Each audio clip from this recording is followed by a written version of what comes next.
Hi guys, I'm Zach with ZD Productions. Thanks for joining me today for our story tip. Now in our past videos, I've talked about some of the pillars that make up an effective story. I haven't had a chance to go into all of them yet, but in today's video, I want to give you a brief overview of all 5 of them. This will help give you a better understanding while you're out there right now. The first pillar of building an effective story is your goal. Like anything, you need to know, why are you creating a story?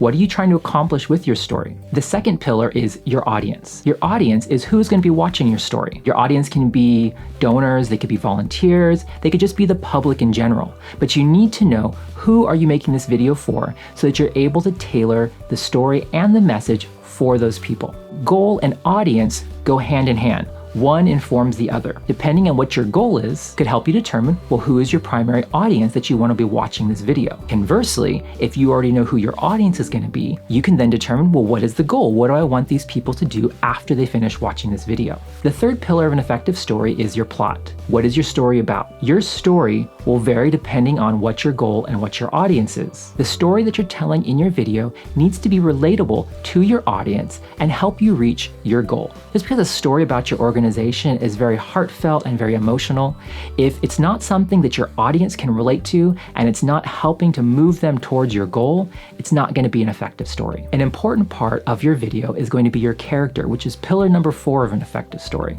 Your character is the person who is telling your story and who is the main character in it. You have to be careful when choosing the character of your story, because they are going to be the face of your organization that your donors, clients, or the public in general is going to be seeing. It's not to sound shallow or anything, but you need to make sure that the way they look, the way they talk, all lines up with the image that you're wanting to present about your organization. Of course, they need to also have a good story, so there's a balance there.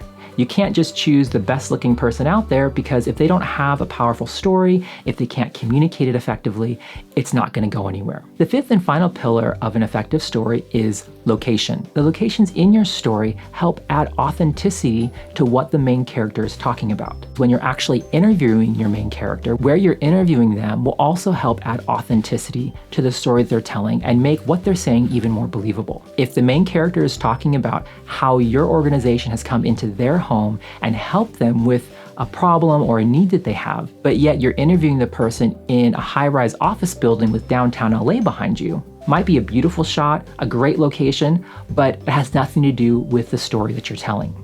So make sure that the locations that you're using for not only your interviews, but also the things that you're capturing for B-roll to help illustrate the story are all locations that will help build and add to the story that you're trying to tell. This is a really quick overview of the 5 pillars that make up an effective story. I know it might seem like a lot trying to fit in all 5 of these pillars into the stories that you're telling. If you're at least able to keep these in mind and think over them while you're creating your next video, you'll be able to create one that is much more effective and impactful.